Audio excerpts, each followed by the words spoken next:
Hi, today I want to continue our video series and talk to you a little bit about something that's very important for camp, and that is bunk placement and counselors. Oftentimes, one of the first questions parents ask us when they first call is, how do we place kids in cabins?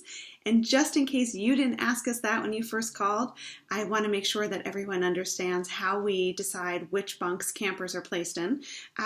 First of all, we start with the current grade of a camper, regardless of age.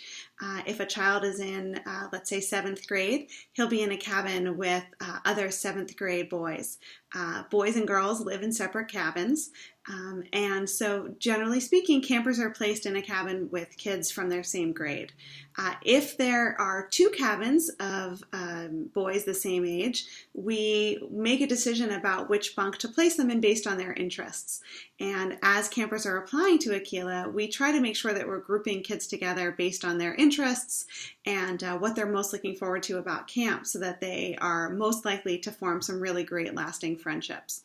Before camp starts, usually a few weeks before each session, we will send out an email to a parent's address with contact information for at least one other camper in your child's cabin, so that they can start to communicate before camp, get to know one another, and if it's feasible given geographic limits, you can even get together in person, and that's the goal, to come to camp with a friend already in place. So that's something to look forward to. Pen Pals for First Session will be going out in a few weeks, and we encourage parents to help their campers really make those first connections.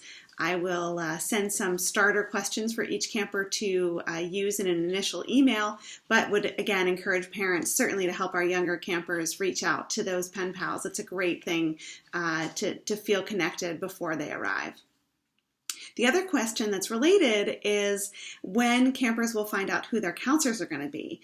And we assign counselors to cabins a little bit differently than some camps, which is to say that counselors arrive at camp for orientation at least 10 days before the children do. Many are there earlier to do specialty trainings like lifeguard training or ropes course certification or archery certification. So they stay with us for quite a long time before the children arrive. But our last staff arrive 10 days before the kids do, and we have a very long orientation program where we do a lot of team building and getting to know one another. And after that process is about halfway through, and we've gotten a chance to see how the counselors interact with one another, and we have a chance to really talk to them about what it would be like to live with each different age group. We ask them to let us know how they feel about who they'd like to work with this summer, and that's when we actually assign the cabins to the counselors. So we actually can't tell you who the counselors are now because we don't know, but a few days before each camper arrives, we will be sending home an email with a photo of your child's counselors, so that every camper can take a look and see the people who are going to be living with them this summer. We'll also try and send a quick bio of the counselors as well in each cabin, so you'll have a sense of that at least a few days before the kids arrive, and that's always really exciting. Let's see, other questions that come up about cabin life, especially recently, is about bullying. And I think the most important thing to remember is that because we have 4 counselors in all of our cabins living with between 6 and 9 campers, there's a lot of supervision. So our counselors are really aware of who's getting along with whom, who might be struggling, and also, of course, along those lines, if anyone's being treated unkindly. So it's really uncommon for our campers to feel like they're being bullied because there's a counselor that's in earshot at all times. However, things do happen. Kids sometimes talk in whispers, or at times when maybe they're walking and a counselor is in front of the group. And so we are really serious about the fact that we don't tolerate children being unkind to one another. And so if a camper is feeling like he's being treated unfairly, we always encourage him to talk to his counselors or another trusted adult in the community so that we can help them work it out. Of course, we also tell campers that living with 8 children is not always easy, and we don't always get along with everyone at all times. Being best friends with the 7 campers with whom a child lives is not the expectation, but we do expect respect from every child and every staff member.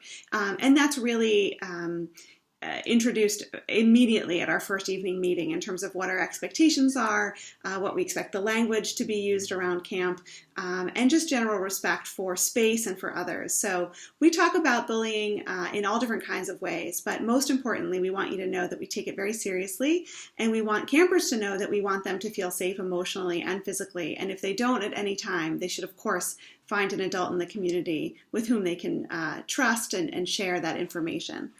I think that's it for now in terms of bunk life. I think, a cabin group is the most important group at camp.